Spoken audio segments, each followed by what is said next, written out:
Well, you have the chance to help clean our waterways and make them safe. This afternoon, we have Jesse Stock and Kayla Kirkpatrick with us from Partners for Clean Streams so that we can learn all about this upcoming Clean Your Streams Day. Thank you for being here today. We appreciate it. Thank you for having us. So first of all, let's talk a little bit more about Partners for Clean Streams. What are you guys all about? Sure. So we're a local nonprofit in Northwest Ohio. We've been in existence for 17 years.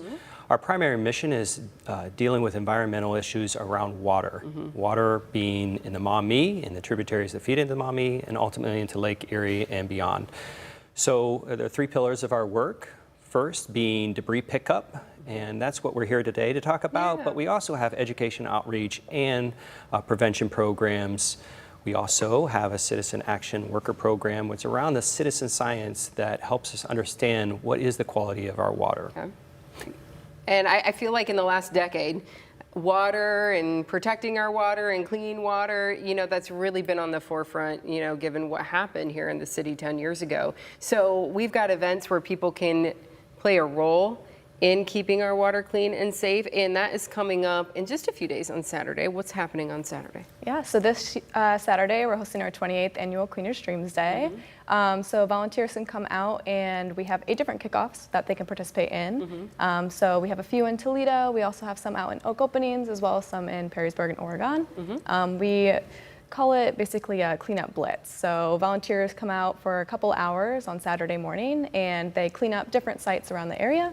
And then we have a picnic afterwards where volunteers get to kind of reflect on what they found that day. Especially we collect data through our data collection forms, as well as our app, the app we use, CleanSwell.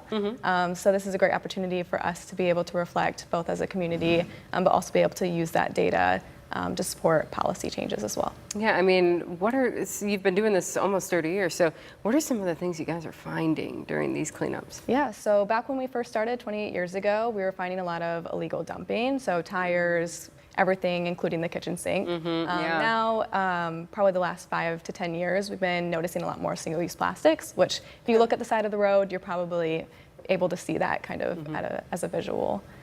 So yeah, a lot of single-use plastics. Obviously with the COVID pandemic, we started seeing a lot more PPE.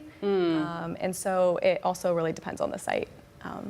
Yeah, so I mean, it doesn't belong there no matter what it is, but it does seem like, as you said, by collecting this data, you're able to work on some policy changes. So it does seem like, okay, you know, a mask or a water bottle might be a little bit better than a tire or a kitchen sink, right? So maybe, I guess, I don't know. I know the microplastics are terrible for the water. So, you know, when people come out on Saturday, what can they expect? I mean, are you going to give them gloves or buckets, or, you know, what can they expect on the day? Yeah, so when volunteers arrive at their kickoff location, we have kickoff coordinators that'll give them a little bit of an orientation, familiarize themselves with the area, and then they will be given supplies and assigned a site captain.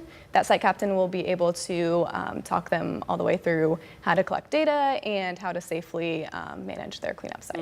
Yeah, keep everybody safe and, you know, all of that. But, you know, I think this is an opportunity for people to participate. They can make a difference. Are we asking kids to come out, families to come out, or is it really just kind of an adult thing? That's a great question. Yeah. So of the hopefully 750 people that come out, half of them are going to be youth. And that's a great way to engage your child in a noticeable way to give back to your community so they can be the change that they want to see in the environment. And it's only a short period of time if they're willing to get a little bit dirty. We have some gloves and some pickers, we have buckets, and it ends up being a fun occasion. We wrap up this day with a celebration. We will be at the Lucas County Fairgrounds where we have food and community partners that come together to say, hey, thank you for giving back in this way. And as I mentioned, it's a lot of people that come out for this event. There is a community. We couldn't do this work, this activity, if we didn't have the community engaged in this way, and we couldn't actually do it without the funding that we receive from community partners. So if it's okay, I would like to just thank a couple of them: Greater Toledo Community Foundation, Sisters of St. Francis, Donor Advice Fund, Lucas County Stormwater.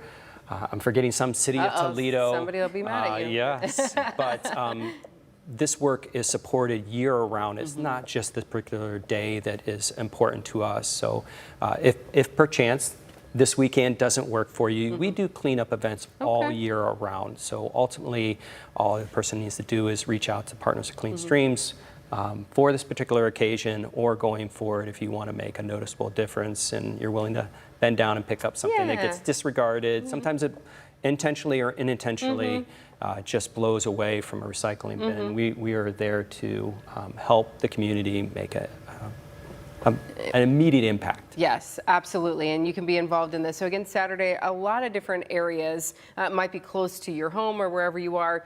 Things really kind of get kicked off, what, at like 9 o'clock in the morning for the most part? Yeah, so we try to have our volunteers arrive around 8 to 8:30, but then they'll head over to their site around 9 o'clock. So 8:45, 9 o'clock is All right. a good start time. I think there's a QR code that we might have as well. If you pull out your phone, you can get yourself the information you need to find your spot and get yourself out there on Saturday. Make a difference, as you said, because it's an immediate impact, which is hugely important, folks. Thank you so much for being here today. Thanks for having us, Thanks Amanda. for having us. Absolutely.